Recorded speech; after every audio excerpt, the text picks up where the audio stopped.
Nothing. They just rooted under the tree. And there was always a smell of rottenness, which I loved more than anything. And here, in this room, there's just the same smell. I really don't want you going. Est-ce qu'il y a quelque chose que vous aimeriez faire? What is there possibly be left to do now? Ce que vous voulez. Have you got whiskey? Bien sûr. Ah, perfect! I take straight, pure, natural.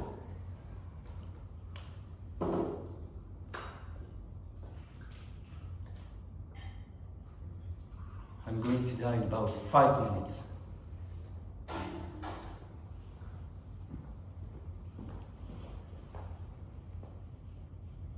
Thank you, Doctor. Will you join me? Non, non. Oh, come on! Je ne veux pas. I hope we haven't forgotten anything. Isn't there anything else to sign? Everything has been signed. Okay, so a last little chat. Let's see. A chat. Oh, you're married? Non, plus maintenant. Oh, divorced? Oui. Oh, you poor fellow.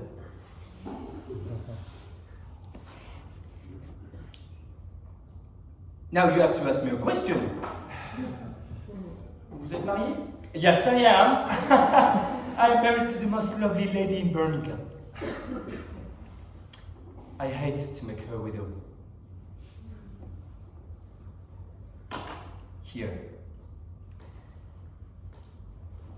That's her. What do you think? Oh. Attends, viens voir. Oh là là, n'est-ce pas? It's beautiful. Okay, I admit. This picture was taken 21 years ago. Now she's an old woman. I made her become an old woman. My Inez did. I'm sorry, John. Sorry, John.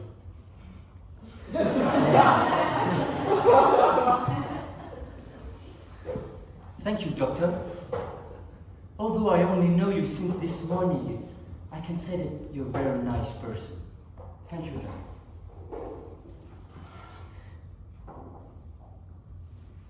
Okay, Doctor, this is now or never. This is the moment. I am ready. And thanks for the whiskey anyway. And goodbye.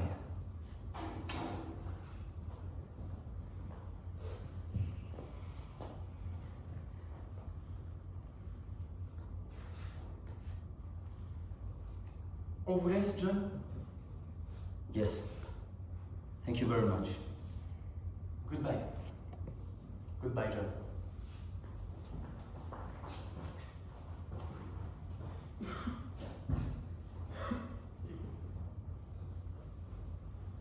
Doctor? Doctor! Yes? I'm drunk. I don't want to die drunk. My daddy died drunk. He was killing his car on his way back from the pub, and now we will be drunk for the rest of eternity. That's what my mother said.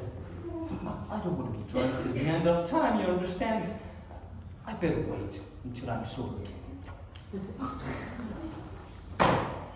I'm going to go home. Vous voulez retourner à Birmingham? Yes! Mais vous êtes faible et malade, John. Don't worry, it's only the alcohol. Vous êtes sûr de vouloir faire le chemin encore une fois? You think I'm a coward, don't you? Listen to me. Maybe I'm a born idiot, but I'm not a coward. I'm English. I will come back. I promise. I can't wait to die.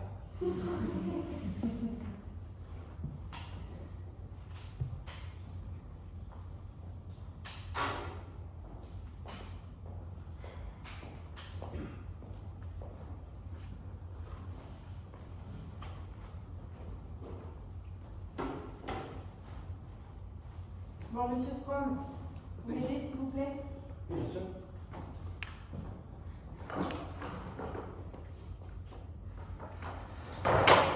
Comprenez-vous bien ce que j'ai proposé à votre fille?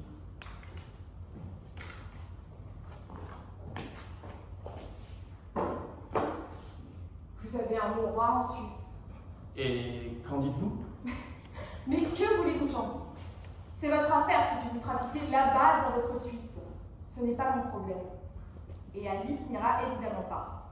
Vous voulez l'en empêcher? Je n'ai pas besoin d'en empêcher. Elle restera ici de son plein gré. Elle est très décidée. Oh, écoutez, Alice essaye de se tuer tous les jours quand elle est au fond du trou. Des fois avec un comprimé, l'autre jour avec un câble. Avec un câble? Autour du cou. Mais j'en ai empêché. Bon. Ce n'est pas pour de vrai, docteur. C'est un jeu. Il y a même une expression pour ça, ça s'appelle le suicide appellatif. Ce sont les médecins qui me l'ont dit. Ma fille a besoin de beaucoup d'attention. Vous perdez votre temps. Mais c'est très gentil de vouloir discuter avec elle. À votre place, je visserai les fenêtres. Je mettrai les couteaux sous clé, les bouteilles aussi, ça donne des tessons très tranchants. Je cacherai les ficelles, les lacets. Oh, écoutez, vous ne me faites pas peur. Soyez raisonnable! Un jour, votre fille réussira, elle vous filera entre les doigts. Ce jour-là, peut-être que vous ferez une sieste, ou vous irez faire une petite course. Et soudain, ce sera très silencieux. Alors, vous appellerez peut-être Alice! Et personne ne répondra. Vous la retrouverez peut-être dans la baignoire, blanche avec l'eau rouge sang. Dans le grenier pendu, vous fracassez dans la cour. J'aimerais bien vous épargner ça.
Dans le reste de l'actualité, tapis rouge pour le réalisateur Quentin Tarantino en visite à Zurich pour le tournage de son prochain long métrage. Détail avec vous, Nathalie Weiss.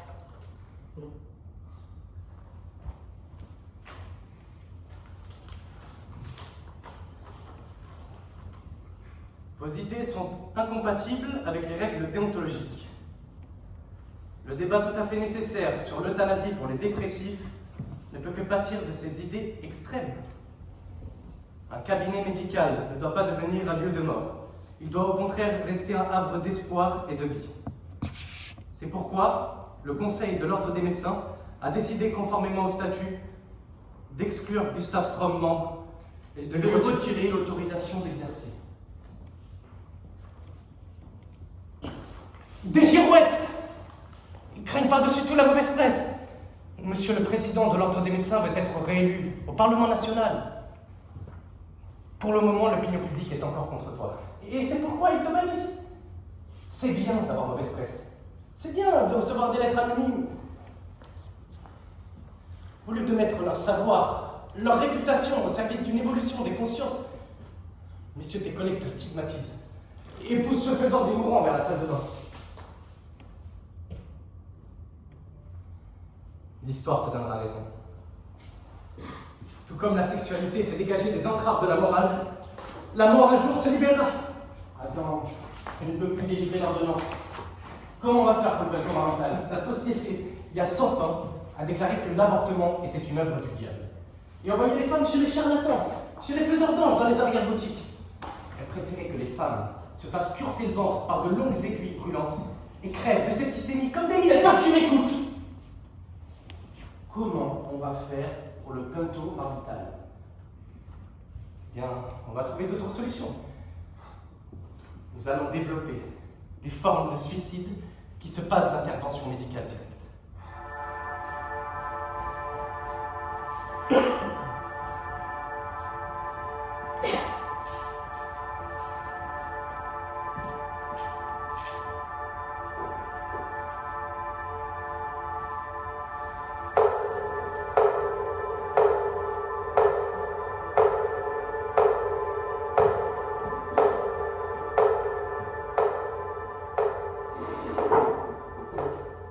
Docteur Strom!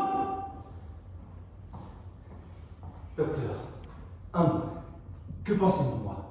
Que du bien, docteur, que du bien. Pensez-vous que je suis un homme moderne? Sans aucun doute. Et n'ai-je pas toujours défendu le progrès médical? C'est comme ça et pas autrement que nous connaissons notre cher Walter.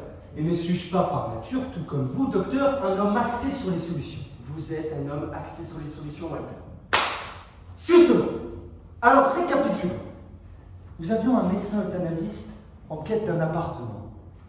Jusqu'alors, il réglait ses affaires sur un parking.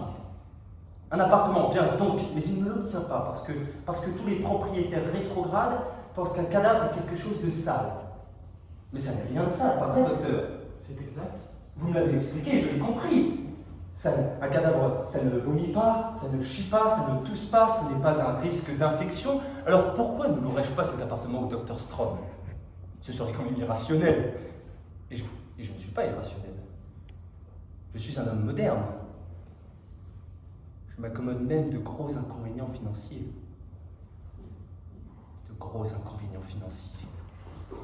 D'énormes inconvénients financiers. Et nous vous sommes très reconnaissants. Mais ne me remerciez pas enfin, docteur, je ne fais pas ça pour cela. N'ai-je pas toujours dit vivre et laisser vivre? Walter, qu'est-ce qui vous a contrarié? Je vous ai vu à ce débat télévisé, docteur. Et votre nouvelle méthode, ça ne va pas. Qu'est-ce qui ne va pas? Avec ce sac plastique. Ah, voilà où le bas blesse. Non, je ne suis pas vieux jeu, mais ça ne va pas. Nous n'avons malheureusement pas d'autre solution. Et pourquoi pas? On m'a radié de l'ordre des médecins. Radié? Oui. Je ne peux plus délivrer l'ordonnance. Ah donc en fait vous êtes même plus docteur? Bien sûr que je suis encore docteur. Non mais vous comprenez pas. Cette méthode, mais c'est criminel. On voit ça dans les films sur la mafia, où l'assassin s'approche par derrière avec des gants, prêt à étrangler comme tout ça n'a rien à voir. Mais ce n'est pas civilisé. Ça ne colle pas avec vous. Et qu'est-ce qui colle avec moi? C'est pas une méthode plus élégante. Mais c'est ça le problème avec vous autres. Il n'y a que l'esthétique qui compte. Avec vous autres? Oui. Parce que vous pensez que je suis comme tout le monde? Si j'étais comme tout le monde, docteur, mais ça fait longtemps que je vous aurais viré, vous et votre boutique d'euthanasiste, et j'aurais pris une petite famille tranquille, avec des enfants, et je roule la paix au lieu de toutes ces histoires. Vous seriez bien obligé de retourner dans votre camping-car si j'étais un petit bourgeois. Par chance, vous ne l'êtes pas? Certes. Non, je n'aime pas quand je suis contrarié. Désagréable tout ça. Je suis désolé, je ne pensais pas. Moi, je pensais que votre métier, c'était d'endormir les gens. Endormir? En tout cas, pas de les étouffer. Mais les patients ne ressentent rien. Comment pouvez-vous savoir? Il faudrait que vous soyez là pour le voir.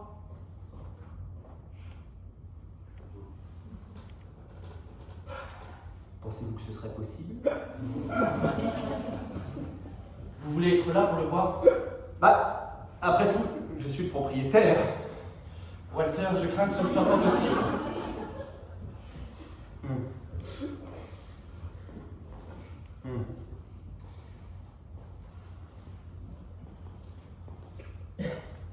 Quel sac vous utilisez? Des sacs ordinaires? Moi, j'utilise des Carrefour. Oui, ça doit être ça. Et vous êtes sûr qu'on ne panique pas là-dessous? Je peux vous le garantir. Ah Vous devez comprendre que quand on entend ça pour la première fois, on est obligatoirement choqué. Même si on n'est pas un petit bourgeois, mais on a tous une petite part de petit bourgeois en nous, vous comprenez? Et c'est cette part-là qui est choquée. Ah Je suis rassuré. On arrête là? Désagréable tout ça.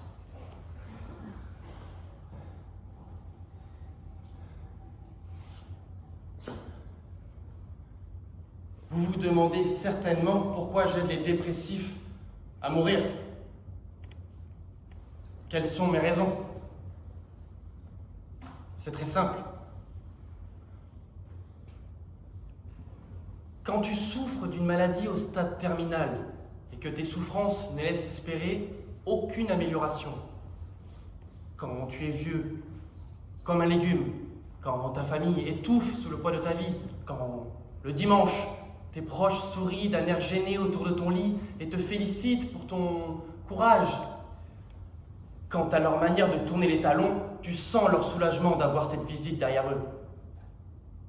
Quand de ta vie telle que tu l'as connue, il ne reste plus rien. Quand tout ce que tu as construit, peint, acheté, créé, aimé, fait, ce pourquoi tu t'es engagé, battu, ce que tu as adoré, méprisé, quand tout ça menace de sombrer dans l'oubli avec ta déchéance, alors tu trouveras dans ta journée 100 personnes charitables qui planteront une aiguille dans ton bras décharné, t'offriront la mort libératrice et se décerneront dans leur fort intérieur une médaille pour la grande action humanitaire qui leur a été donnée d'accomplir. Mais aussi,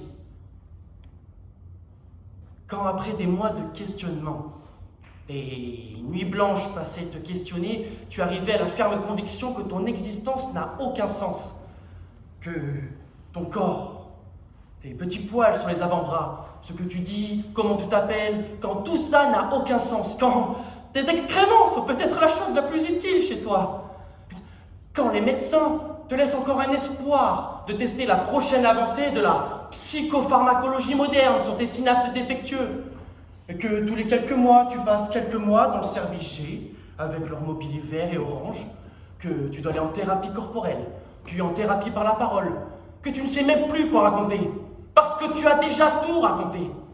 10 fois ton enfance, 10 fois ta jeunesse, 10 fois l'enfance de ta mère, 10 fois la jeunesse de ta mère. Et quand, un jour ou l'autre, ils te laissent sortir parce qu'ils ne savent même plus quoi faire de toi, bourré de l'éponex, bouffi de l'argactyle, tu rentres chez toi, ça sent la poussière.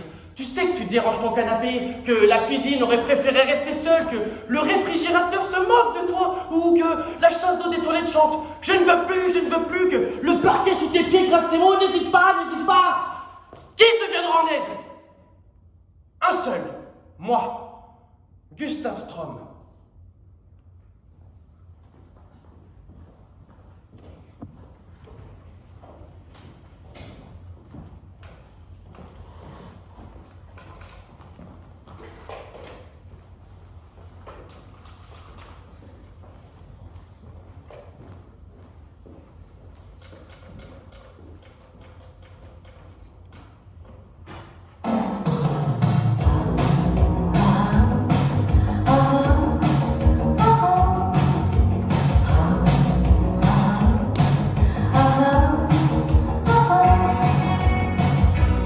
sembra un angelo caduto dal cielo, come vestito a capo e calza sotto blu, ma si annoia appoggiato a uno specchio, avanti cimbelle che la scrutano senza poesia. Sto perdendo, sto perdendo, sto perdendo, sto perdendo. Sto perdendo, sto perdendo, sto perdendo, sto perdendo te. Una sera incontrò un ragazzo gentile. Tu as une nouvelle robe? Elle te plaît? Elle te va parfaitement. Je veux mourir dans cette robe.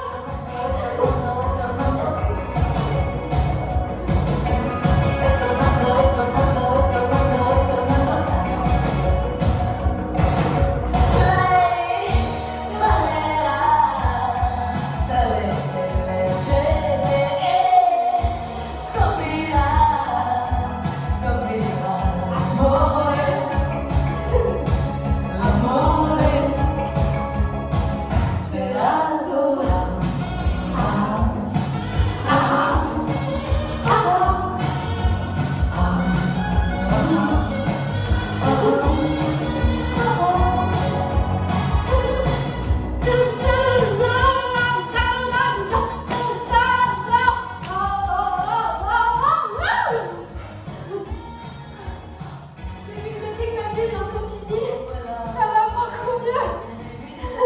Hier, je suis allée au port et j'ai visité un de ces super tankers. C'est des géants de mer.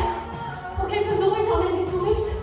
Et ensuite, j'ai mangé un sandwich au poisson. C'était vraiment sympa. Très bien.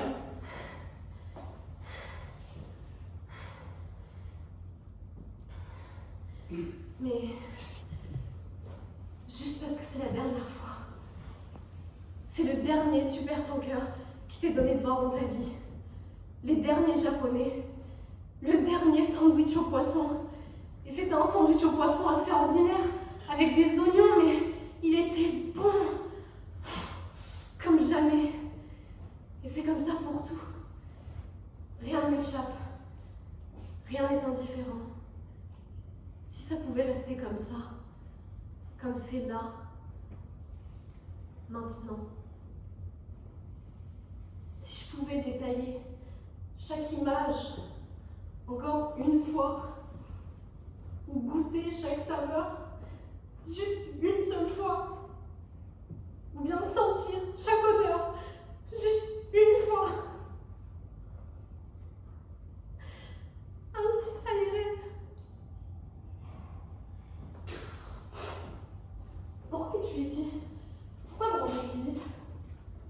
Tu m'as demandé mon aide, Et tu vas m'aider? si tu le veux. Est-ce que je le veux? Tu avais l'air très décidé. Tu as l'air fatigué. As-tu des soucis? Pas la peine d'en parler. Ça ne te rend pas heureux ce que tu fais. Ce n'est pas important. N'es-tu pas important? Tu es importante, Alice.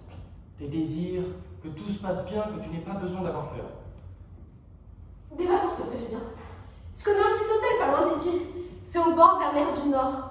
On a vu sur la mer, le ressac. La plage est très belle là-bas. Et il y a des mouettes aussi grandes que des aigles pêcheurs. J'en suis sûre que ça va te plaire. On ne peut pas y aller ensemble. Ensemble? J'y avais même pas pensé. Mais bonne idée. Viens, viens, on va à la mer. Viens, viens, Gustave.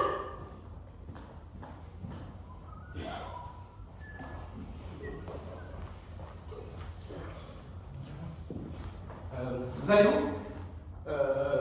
Je pars avec Alice. Je peux venir? Non. Toi, tu es un grand professionnel, Gustave, hein? C'est ta passion, n'oublie pas.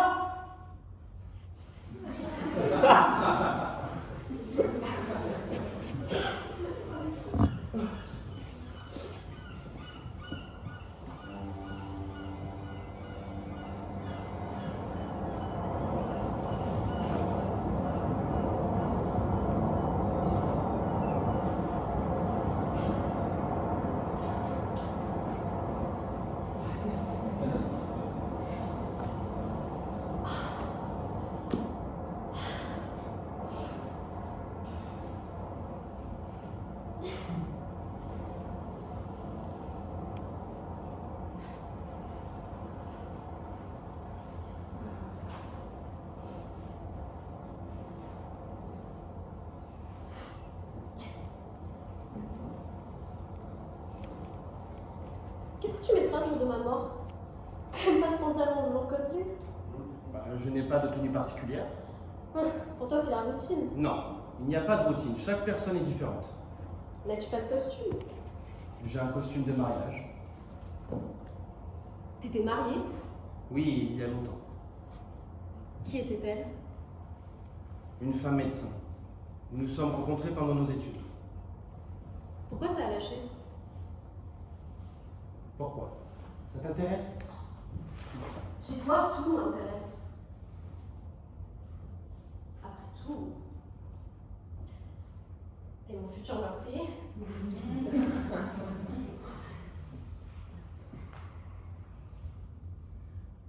Elle avait un problème avec mes mains. Avec tes mains? Oui, elle pensait que je touchais les cadavres. Tu les touches, les cadavres? Mais non, à peine. Je leur ferme les yeux, leur enlève les cheveux du visage.